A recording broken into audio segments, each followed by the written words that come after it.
Hi అండి. Welcome back to our channel.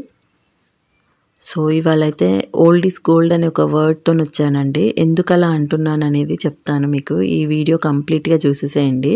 పాతకాలంలో మనము మంచి హెల్తీ రెసిపీస్ తినేవాళ్ళు. మన పెద్దవాళ్ళు వాళ్ళు ఎంత స్ట్రాంగ్గా ఉండే, వితౌట్ హాస్పిటలైజేషన్, ట్యాబ్లెట్స్ అని ఏవి ఉండేటివి కావు. ఇన్ని మెడికల్ షాప్స్ కూడా ప్రీవియస్గా ఉండేటివి కాదు. వాళ్ళు మట్టి పాత్రలలో, రాగి గిన్నెలలో ఉండేవాళ్ళు. ఫుడ్ ఎలాంటి కెమికల్ అనేది యాడ్ అయ్యేది కాదు. సో అలాంటి గోల్డెన్ డేస్ అనేటివి మళ్ళీ స్టార్ట్ అయ్యాయి. అంటే పాతకాలంలో మనము వాడే పాత్రలు ఇప్పుడు వాడుతున్నాం. పాతకాలంలో ఉండే ఫుడ్ ఇప్పుడు మళ్ళీ ఆ ఫుడ్ డైట్ అనేది ఫాలో అవుతున్నాం. సో ఓల్డ్ ఈజ్ గోల్డ్ అనేది ఇక్కడ 100% వర్తించింది కదండి. అండ్ ఇంకొక ఎగ్జాంపుల్ ఏంటంటే, పాతకాలంలో వర్క్ బ్లౌజెస్ అని అండ్ పెద్ద బార్డర్ శారీస్ అని అప్పుడు బాగా ట్రెండింగ్ ఉండే. ఆ పాత మోడలే ఇప్పుడు లేటెస్ట్గా మనం ట్రెండ్ చేస్తున్నాం. అంటే మనం కొత్తగా గుర్తుపట్టి క్రియేట్ చేసింది అయితే ఏదీ లేదండి. అన్నీ ఓల్డ్వే మనం యూజ్ చేస్తున్నాం జస్ట్ అంతే. సో అలాంటి ఒక మంచి healthy recipe, old is gold నుంచి తీసుకొచ్చిన రెసిపీ అయితే మీకు ఇవాళ చూపిస్తున్నాను. వచ్చేసి ఇది ఏంటి అనుకుంటున్నారు? జొన్న గట్టిక అండి. జొన్నల్ని మినిమం 8 hours నానబెట్టాలి, లేకపోతే అన్డైజెస్ట్ అవుతుంది. సో నేను ఆల్రెడీ నానబెట్టిన జొన్నల్ని మంచిగా మిక్సీలో బ్లెండ్ చేసుకోవాలి. సో ఇక్కడ 1 glass జొన్నలు తీసుకుంటే 4 glasses వాటర్ అయితే బాయిలింగ్కి పెట్టేసి 1 glass అయితే మనము బ్లెండ్ చేయడానికి వాడాము. సో వాటర్లో వచ్చేసి కొంచెం సాల్ట్, కొద్దిగా నెయ్యి వేసేసి బాగా మరిగిన తర్వాత కొంచెం ఈ జొన్నల్ని మనం ఏదైతే మిక్సీ చేసామో అది కూడా వేసి బాగా సిమ్ మీద ఉడికించాలండి. అండ్ ఈ జొన్న గటికకు వచ్చేసి super combination simple sambar recipe. So ఇక్కడ ఒక పక్కనైతే మనకు జొన్న గటికకు ఇలా దగ్గర పడుతుంది కదా, థిక్గా గట్టిగా అయిపోతుందండి. అది బాగా దగ్గరగా ఉడకనివ్వాలి. అంత లోపల మా ఒక చిన్న క్యాప్చరింగ్ అనేది చేశాడు కెమెరాతోని. చూసేసేయండి ఎంత క్యూట్గా పేపర్ కెమెరాతోని. సో ఇక్కడ జొన్న అయితే ఉడికిపోతుంది. అంత లోపల సాంబార్కి వచ్చేసి ఓన్లీ పప్పు కడిగేసి పక్కకు పెట్టేసుకున్నాము. సో పప్పు ఉడికే లోపల చింతపండు కూడా నానబెట్టి పెట్టేసుకోండి, కందిపప్పే అండి. అండ్ దీంతోపాటు ఇంత మంచి హెల్దీ రెసిపీ తిన్నప్పుడు ఏదైనా ఒక స్వీట్ అయితే క్రేవింగ్స్ ఉంటాయి కదా. సో దానికోసం స్వీట్ కూడా ఇక్కడ ఒక చిన్న రెసిపీ అయితే చూపిస్తున్నాను. సో ఇక్కడ స్వీట్కి వచ్చేసి అయితే ఒక చిన్న బెల్లం ముక్క అండి. ఇది ఫస్ట్ టైం మీరు ఇంతవరకు యూట్యూబ్లో కూడా చూసుండొచ్చు, చూసుండకపోయి ఉండొచ్చు నాకు తెలిసి. Peanut sweet. సో చూపిస్తున్నాను. ఇక్కడ పప్పు అయితే మెత్తగా ఉడికిపోయింది. సో మెదుపుకొని అందులోనే మీకు తగినంత వాటర్, కారము, పసుపు వేసి బాయిల్ చేసుకోవాలి. అండ్ టేస్ట్కి తగ్గంత సాల్ట్ కూడా అండి.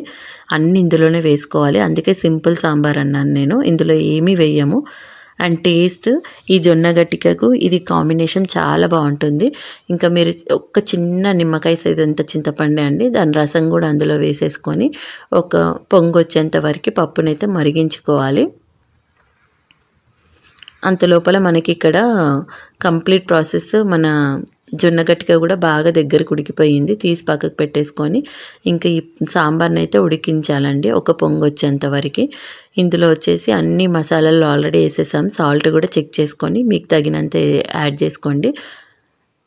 ఇంత సింపుల్గా ఇది మరిగేటప్పుడు ఫ్రెష్గా అప్పుడే తెంపుకొచ్చిన కరివేపాకు అయితే వేసేసి ఇంకా అలా మరగనివ్వాలి. టేస్ట్కి తగ్గంత సాల్ట్ కూడా యాడ్ చేసేసుకోండి ఇక్కడే. అండ్ మెయిన్ ఇంగ్రీడియంట్ ఒక చిన్న బెల్లం ముక్క అయితే కంపల్సరీ వేసుకోవాలి. ఇంక ఇక్కడ చూసారు కదా జొన్న గట్టిగా అయిపోయింది. ఇంకా చల్లగైనాక ఇంకా కొంచెం గట్టిగా అవుతుంది. ఇంకా సాంబార్ పొంగొచ్చే లోపల అయితే మనం స్వీట్ రెసిపీకి కూడా వెళ్ళిపోదాము. ఒక చిన్న ప్యాన్లో ఒక 1/2 tablespoon అంత నెయ్యి తీసుకొని బెల్లం కరిగించాలండి. బెల్లాన్ని ముక్కలుగా కట్ చేసి పెట్టాం కదా, అవి వేసేసి కొంచెం జిగురు పాకం వచ్చేంత వరకు బెల్లాన్ని ఇలా కరిగించుకోవాలి. సో అందులోనే కొంచెం ఇలాచీ పౌడర్ కూడా యాడ్ చేసుకోవాలి. ఇలాచీ పౌడర్ యాడ్ చేసేసుకొని బాగా ఇలా పొంగొచ్చిన తర్వాత ఇది వచ్చేసి పీనట్ అండి, స్వీట్లెస్ పీనట్. ఇది స్వీట్ ఉండదు, చాలా చప్పగా ఉంటుంది పీనట్ది. సో అది ఇందులో వేసేసుకొని మంచిగా కలిపేసుకోవాలి. సో స్వీట్ పీనట్ అవుతుంది ఇక్కడ, వితౌట్ స్వీట్ కదా ఇది. సో బెల్లంలో వేసేసి ఇలా కలిపేసుకోవాలండి. బాగా దగ్గరికి లావనివ్వాలి, చిక్కీలాగా అవుతుంది. సో ఇలా వేడి మీద ఉన్నప్పుడే ఒక ప్లేట్కి నెయ్యి అంటించుకొని అప్లై చేసేసుకొని ఈ బ్యాటర్ని అందులో వేసేసుకొని కేక్స్ లాగా కట్ చేసేసుకోవడమే మీకు ఇష్టం ఉన్న షేప్లో.